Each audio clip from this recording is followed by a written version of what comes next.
So all guests on ZASLOW Show 2.0 brought to us by the official beer of the program, Johnny Cuba. European roots with that Caribbean soul, a refreshing German lager in a can. Pick up a six-pack of Johnny Cuba. That's how you can enjoy the Panther game tonight. You go to Sedano's, Presidente, Winn-Dixie, Fresco y Mas. You can make sure you drink responsibly. And, of course, don't forget Johnny Cuba's mantra, stay tranquilo. The Panthers, of course, were super fired up. I go into every game expecting them to win. BALLY Sports Florida, Jessica Blaylock joins us here. Panthers coming out to win last night, of course. Tonight, they are back at it. They are in New Jersey. They are taking on the Devils. Jess, how you doing this morning? Thanks a lot for hanging out with us. I'm doing great. I'm still flying high from that huge win over the Rangers last night. So impressive once again. I go into every game, Jess. I never expect them to lose. And you know, it's like the way that they played in the postseason last year. Yeah. Really from when they were down 3-1 to Boston to the rest of the way. They've been playing like that the whole way this season. Well, and it just goes back to what Paul Maurice has always preached since day one. He wants this team to play the same style that they're going to play in the playoffs in the regular season. And ever since Paul Maurice came to the Florida Panthers, we've seen this transition to, prior to that, the Panthers were a high-flying, high-scoring, offensive-minded team, right? And now they have become the best defensive team in the NHL. The goals against average, they're first in the league. It's unbelievable, not only defensively what they're doing, but pair that up with the goaltending that they're getting from both Sergei Bobrovsky and Anthony Stolarz. There is such a buy-in from top to bottom, from the forwards to the defensemen to the goalies, just the style of hockey that they want to play. And it is all about old school, hard-nosed, tough defense. And that is why they have been able to be so successful. They're better this year than they were, it feels, in the playoffs last year. 100%. As great as they were in the playoffs, they are even better this year, right? Yeah, I completely agree. And again, a lot of it goes back to the buy-in defensively. That's one thing that I talked to Paul Maurice about earlier this season, was one of the reasons the team is better this year than last year. And it makes sense, right? Last year was Paul Maurice's first year as head coach. You have new players. You have a new system that you're trying to learn. You are basically undergoing a change in your entire identity, which is why I think the team struggled in the first half of the season last year, right? Because they're learning how to play a completely different style of hockey.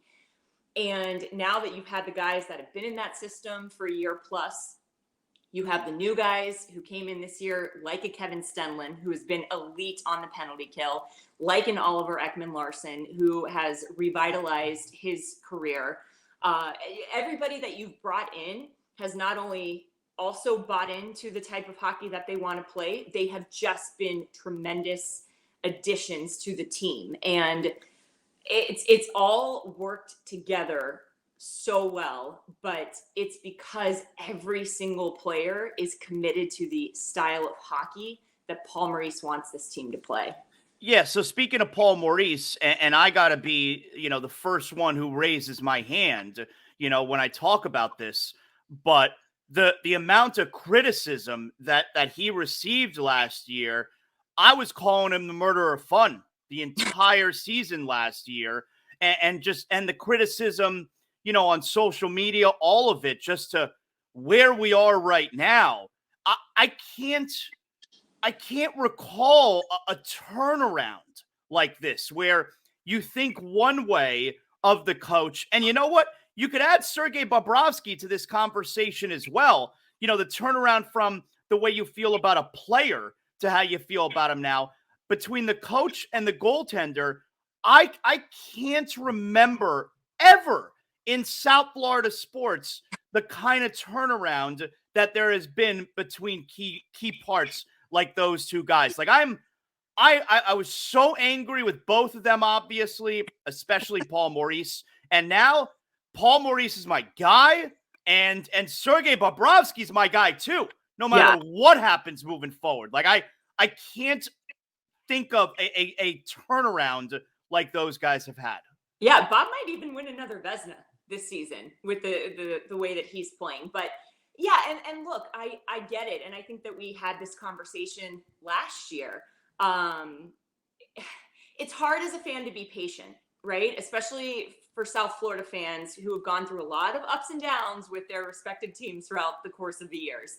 And, you know, with Paul Maurice, I think you and I literally talked about this word for word last year about what I just referenced, about how a team was undergoing an identity change, and that doesn't just take a week or a month or a handful of games. Sometimes that takes several months. Sometimes that takes a season of growing pains. And it was something that I asked Bill Zito about last year at the trade deadline. Was that start of the season last year a time where he was going to expect some growing pains? And he said completely. And then as far as Bobrovsky, I think Bob is at his best when he does play pretty consistently. And if you remember at the beginning of last season, Sergei Bobrovsky was splitting time with Spencer Knight quite a bit. Mm-hmm. And I'm sure that was also the new coaching staff getting acclimated with what they had in their goaltenders. Even though, you know, Rob Tallis has been here for years, Paul Maurice and you know, anybody who is new still needs to learn their team. There's still that process of learning your team and understanding what you have in every single player. So I think that partly played into maybe the slower start for Bob. But what he did in the playoffs last year has completely carried over to this season. And he has been hands down one of the most consistent goalies in the league this year. And I mean, we see it even last night, you know, the deflection by Mika Zibanejad that he snatches out of the air, the breakaways. And that's the big thing, the odd man rushes and the breakaways. He is making that big save time and time and time again, the save that you need to keep your team in the game. He is making those. And now, you know, I'm so glad to see how much everybody has gotten on board with Paul Maurice, because he is the best. I wish everybody could have a one-on-one conversation. Well, he's always been amazing with the media. Even last year when the team was struggling, he's always been amazing with media. Some of the quotes that he has dropped on us since he has been in South Florida, like last year, one of my favorite ones last year was after the Leafs won their first game in that series. And he's like, I know everybody's so happy right now. And he just dropped like 5 F-bombs in the span of like one quote, just giving the media, the national media, a hard time about like how excited they were that Toronto finally won a game in the series. And it's just, he's just the best. He's just the best. And I love that even though the Panthers are the number 1 team in the league, he's always talking about where they can get better and where they can identify where they can continue to grow. And I love that. There's no complacency in Paul Maurice. There's no complacency in that dressing room amongst any of those players, even though their position that they're in is completely different this year than where they were last year. One of the things that I always say is there is that exact same sense of urgency on this team, right?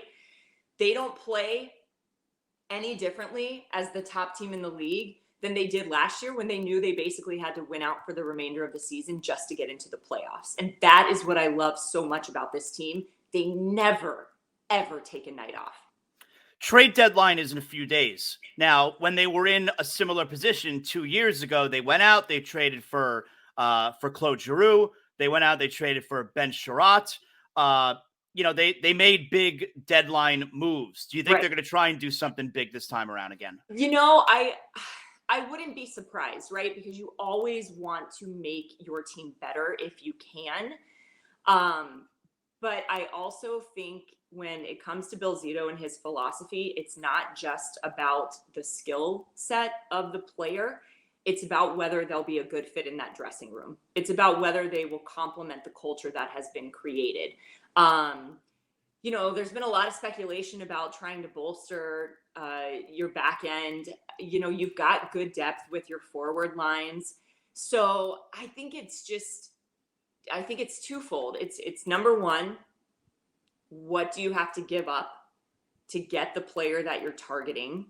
And number two, does the player that you're targeting fit into your culture? Does it fit into the vibe of that dressing room? So right now, I look at the Panthers and I don't really see any deficiencies. Defensively, they're the number one team in the league. They've got depth when it comes to being able to roll all four lines. I mean, I would love for them to be able to. I would love for them to add another forward. Every team can always add another forward. Oh, like that for would sure. Well, and that would be where I would go. Would they try and bring back Anthony Duclair? A player like that who has familiarity with the system, who would be a great fit once again in that Panthers dressing room as far as the culture. He is still beloved by all of his teammates. He and Bill Zito still have a great relationship. Bill went to one of his events, like community events. So, I mean, there is still a relationship there. So we'll see what happens. But yeah, I mean, trade deadline just a couple days away, and I'm curious myself to see what potential moves the Panthers may make. From a personal level, which of the guys that are no longer here from last year's team do you miss the most? Definitely Duke, because one of my favorite things that Duclair would do, he knew I was trying to learn how to speak French. So there would be practice days where after he was done, he would just wait by the boards for me to walk by and practice French phrases with me. So, I mean, just little things like that, but, and Gudis, of course. I mean, Radko Gudis, like we saw. For me, it's Gudis. Like I remember the first game. I think I was at the game where they were here. Where Barkov went to do the high five. Yeah. He wasn't there. I know. Everybody loved Gudis. I think I was at the game where they were here, and I was thinking of myself, like, oh yeah, Gudis plays for Anaheim, and I was saying to myself, you know what? I wouldn't even mind if he punched one of our guys. Like I wouldn't even be mad. I miss him so much. Yeah. I mean, you could always count on Gudis for a huge hit that changes the momentum of the game. But I mean, that's the thing is you have players.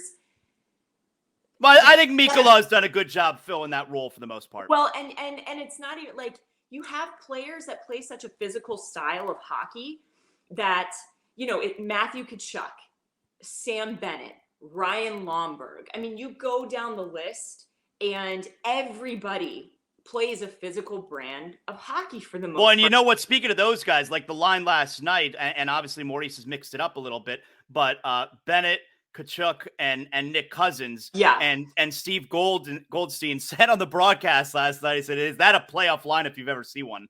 Yeah, I mean, because you've got that blend of skill, you've got that blend of physicality, and every single line, again, right, is great defensively. We even saw the fourth line. That's something that Chick and I were talking about before the start of the third period, was whether or not, because it was a 2-2 game at the time, whether Paul Maurice would shorten his bench.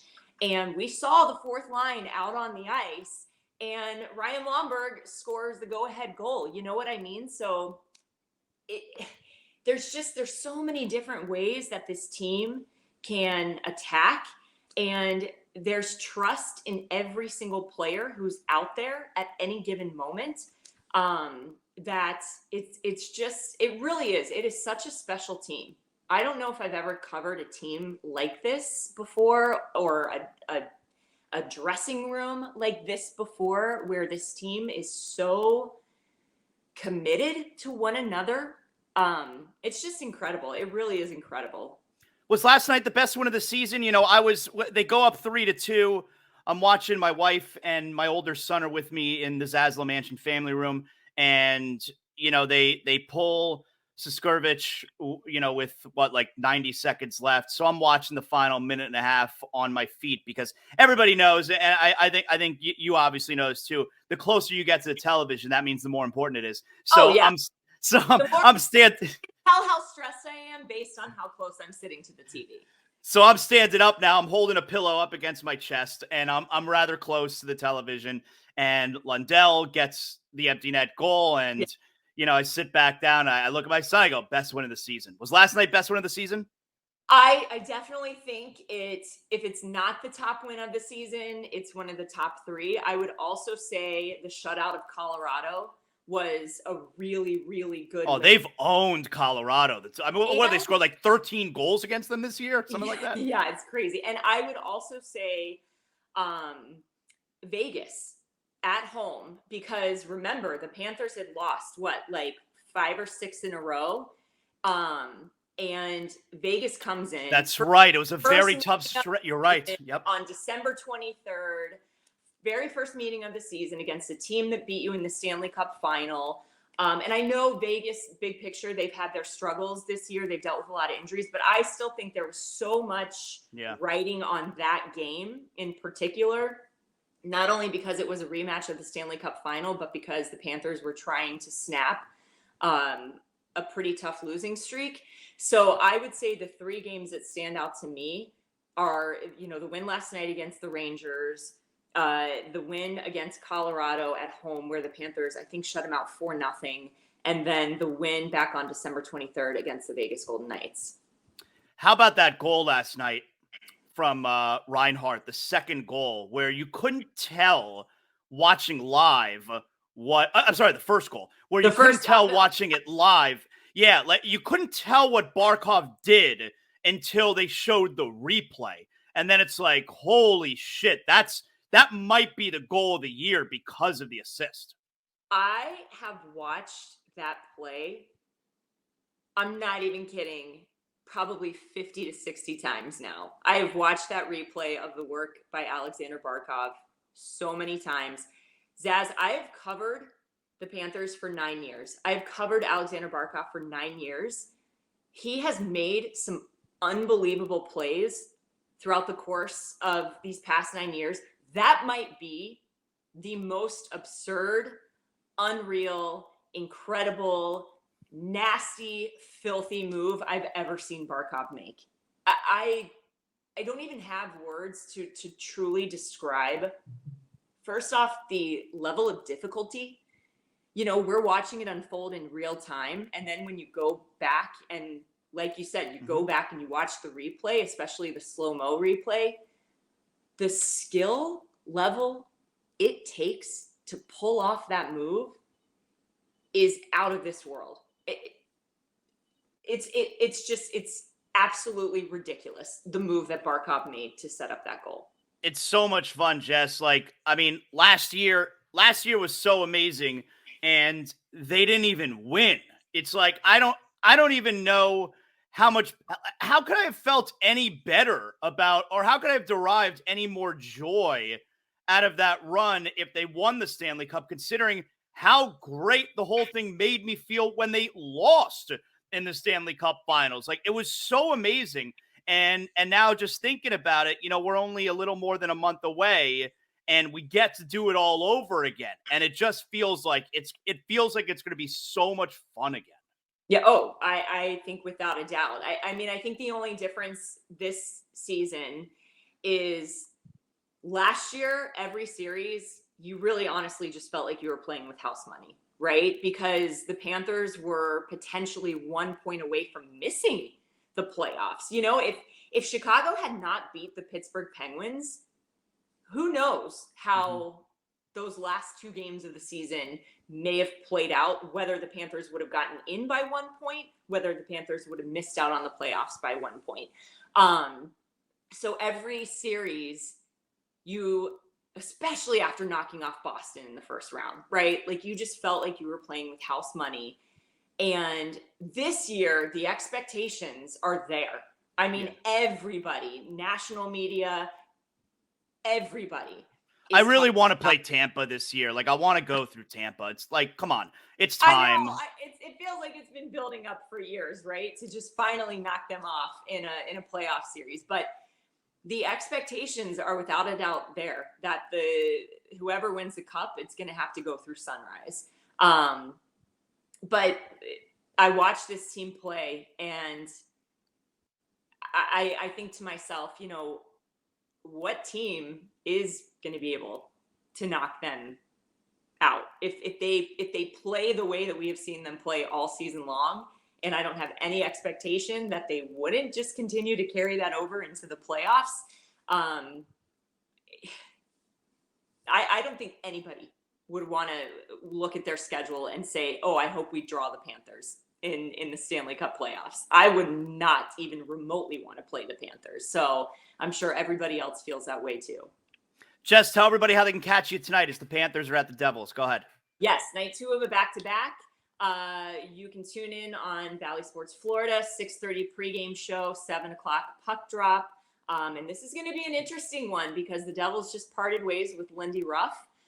So this is their first game with just all the changes that have taken place for them in the past 24 to 48 hours. Night 2 of a back-to-back can always be very interesting. So we'll see what happens. But I tell you what, if the Panthers continue to play like they have, you said it, Zaz, you expect them to win going into every single game. And tonight is no different. Yep. Great job, Jess. Thanks a lot for hanging out with us today. I always appreciate it. Always so much fun to chat with you, especially when we're chatting cats.